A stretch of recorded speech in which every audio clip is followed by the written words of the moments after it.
All right, next on our list, Max for Live. This is where things get really fun.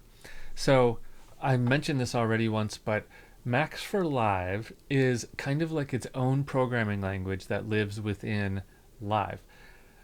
Now, I don't want to go into too much detail yet. We're going to have a whole huge chunk of this class at the very end on Max.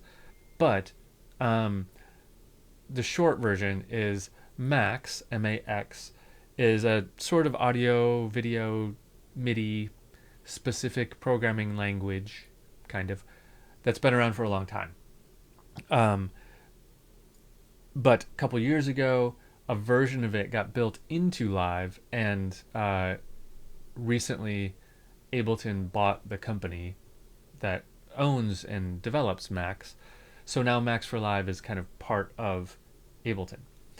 Um, what you'll find in this tab is all of your Max for Live devices.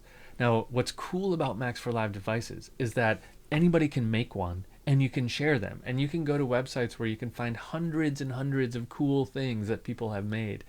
And what's even cooler yet is if you know how Max for Live works, you can take something that somebody's made and you can open it up and kind of rewire it and make it do your own really cool, unique thing. Super fun. Does have a bit of a learning curve though. But if nothing else, what you have with Max for Live is an unlimited amount of devices that you can download and play with almost always for free.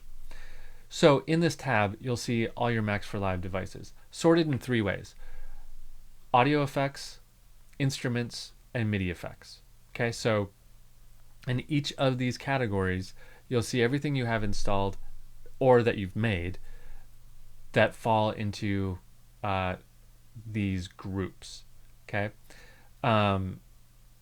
this is prompting me to go download some more stuff because right now I don't have anything on here. I just have this blank Max audio effect. If I load this up, which I can do, it's not going to do really anything. This is designed as kind of a programming template.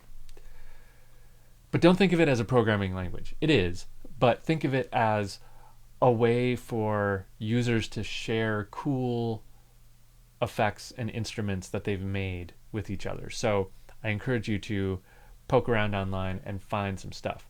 Now, in your version of Live, if you have Suite, you might see a whole ton of stuff here that has come with your copy of Suite. My copy is a little early version, so it doesn't have all of the Max for Live stuff in it yet. But there's probably tons of cool effects and things you can do here. We'll spend more time on Max for Live later, but for now, just know that they are more audio effects, instruments, and MIDI effects that you can play with, that some of them get pretty weird and fun. So I highly encourage you to check them out.